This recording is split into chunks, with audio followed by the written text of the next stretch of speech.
stop. It's too loud.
Dear travelers, you have just crossed the threshold into a realm where reality's boundaries are as fluid as a waking dream.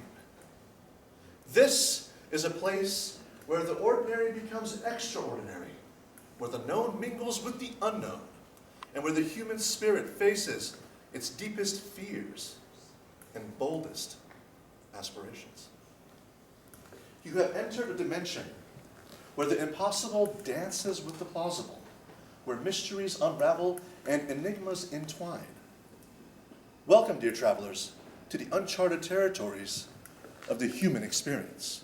Welcome to the Twilight Zone.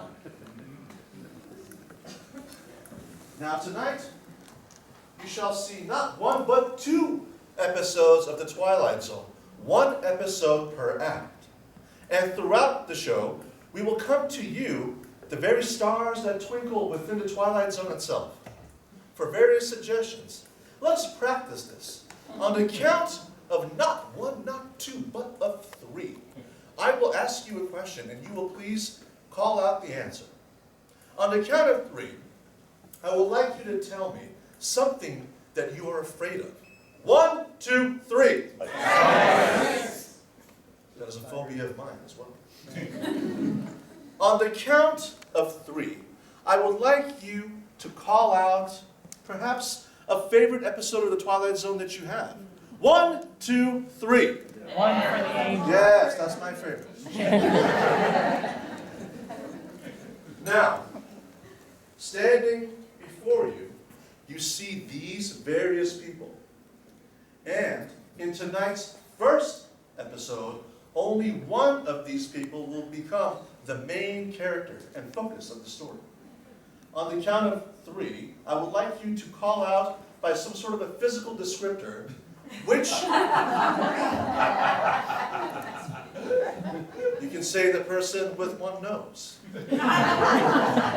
or the lady standing on 2 feet, but hopefully more specific than that. 1, 2, 3. Yes. I heard vest. The gentleman in the vest. Best. I heard vest. He said vest. Vest. Police. Black shoes. Best.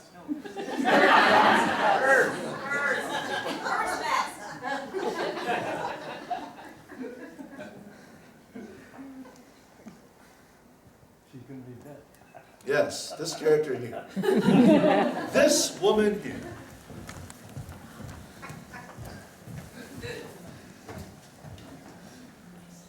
In the dress vest.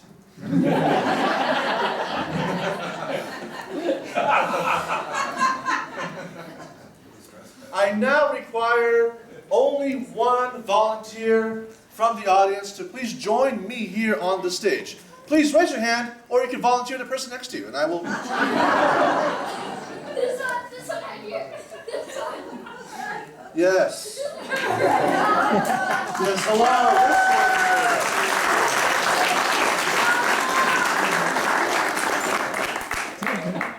please come now. Thank you. Hello, welcome. Why, thank you. My pleasure.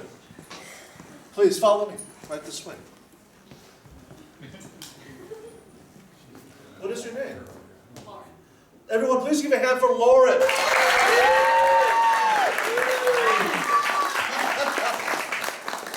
Lauren will be the second character tonight. Oh, I'm kidding. Lauren, we need you to please choose a card, but choose it wisely. For this card that will be chosen is going to set the stage and fate for this person here. So, which one will it be, Lauren? Aha. Take a look at it yourself. And please show the audience, Lauren. And speak it out loud. Mysterious stranger. Yes, a mysterious stranger. Lauren, oh. Very good, thank you. Please, a hand for Lauren.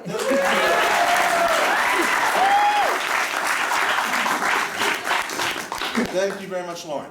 Yes, a mysterious stranger. At some point in this story tonight, this character will experience a mysterious stranger. But I think I will wait to ask for what type of a mysterious stranger, or rather, what type of thing will this mysterious stranger offer? We shall see. We shall have this episode play out a little bit. Where shall this first episode take place? Imagine a 1960s world. Where would you imagine this first scene takes place? Hotel lobby. I heard hotel lobby. A hotel lobby. And I present to you the Twilight Zone episode entitled Traveler.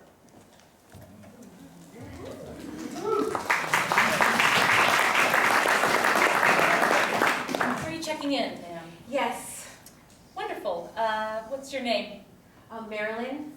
Marilyn. Ah, yes, I have your reservation right here. Where are you traveling from? I'm traveling from New York, actually. Oh, why are you coming to such a small town like this? Needed to get away from a lot of things. Well, that is the perfect place to come, because we are far from a lot of things. It's so quiet here. There is nothing around, barely any people. It's perfect. There really isn't a lot of people here, right? Well, we have one other room that is reserved for today, so you have the place to yourself for the time being. Perfect. Let me know if you do need anything. Absolutely. Okay, wonderful. May I show you to your room, ma'am, and carry your luggage? Oh, thank you, sir. Thank you, Douglas. Oh, you're very welcome. I'm Douglas. And what was your kind name? Oh, Miriam. Miriam. All right. Well, thank you so much. Please follow me. We have you in room 12. It's right next to room 13. It's always kept unlocked. This is nice. Oh, thank you. Oh, musty. Oh, we haven't had a visitor here in quite some time. We've been saving it for someone important. Oh. Wonderful. There's a bar, you can help yourself. Great. And the restrooms in the back there. Cost 25 cents for a shower. Oh. I'm not sure I have any change. Do you have any? Yes, I do. Oh, thank you.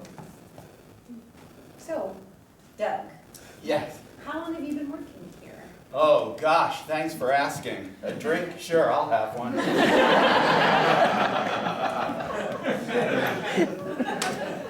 I've been working here for 7 years.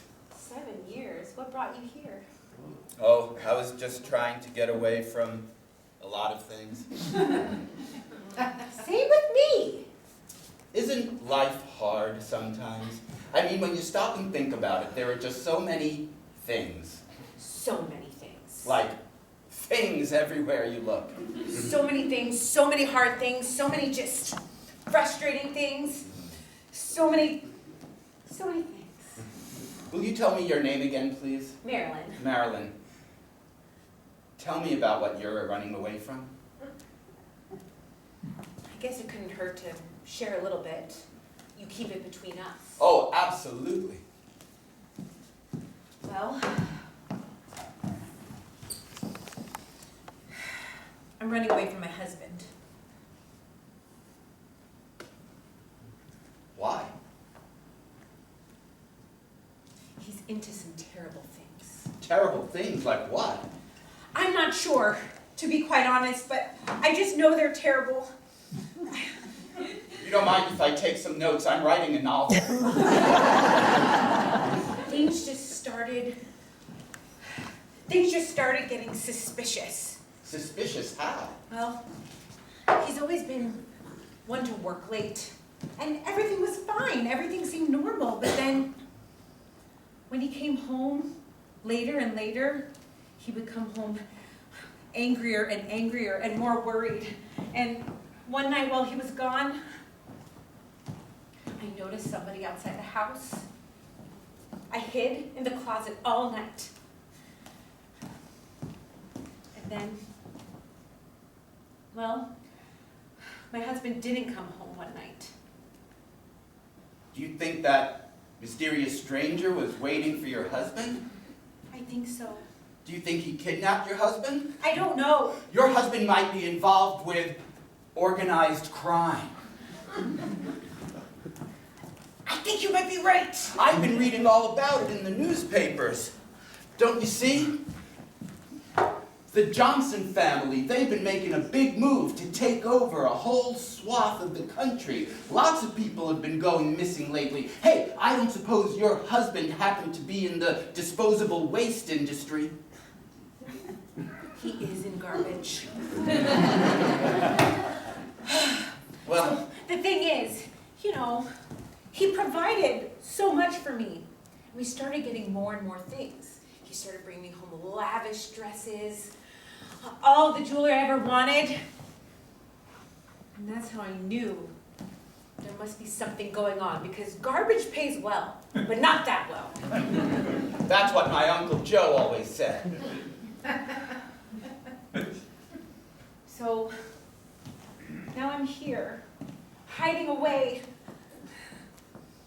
Well, I'm running away from a lot of things too. Although I put all of that in my past a long time ago. But I had a mother and a father, and they were just the most horrible people. Sometimes the people you expect to depend upon the most are the people who treat you the worst. Don't you find that?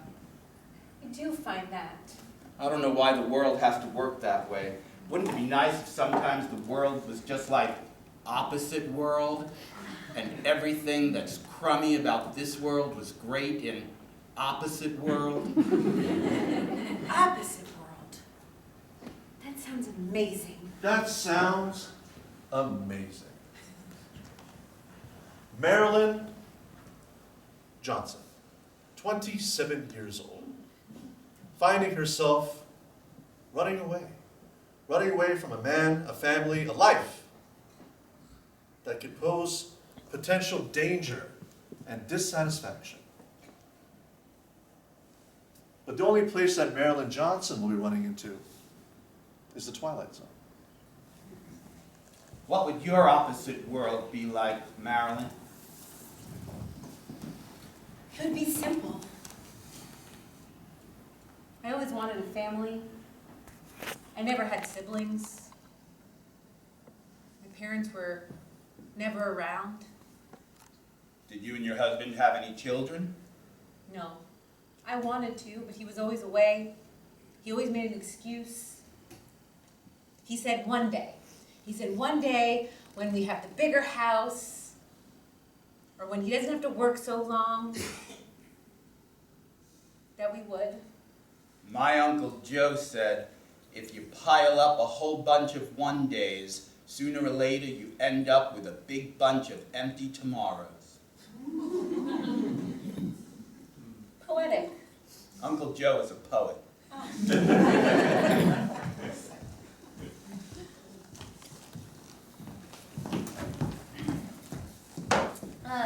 Are you checking in, sir? Yes, the name is Randall. Ah, yes, you're the other person who's checking in today. Yes, I reserved room number 13. Do I? Ah, I see you did reserve room number 13. Did you enjoy room number 13 on your previous stay, sir? I did. But this time it's not pleasure, it's business. Now, I don't want anyone to ask what's in the suitcase. If you could please just have Doug, I think it was, come get the suitcase. You might need a cart.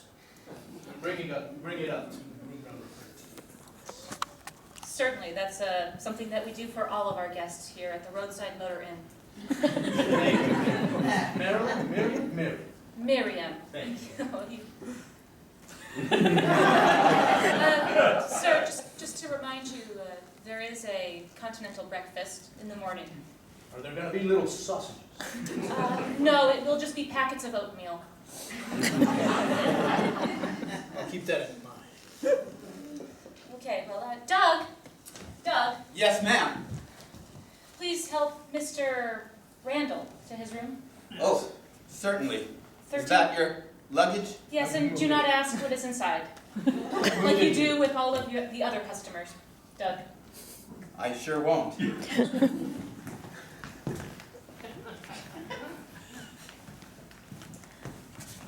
Whoa, I'm gonna need a cart.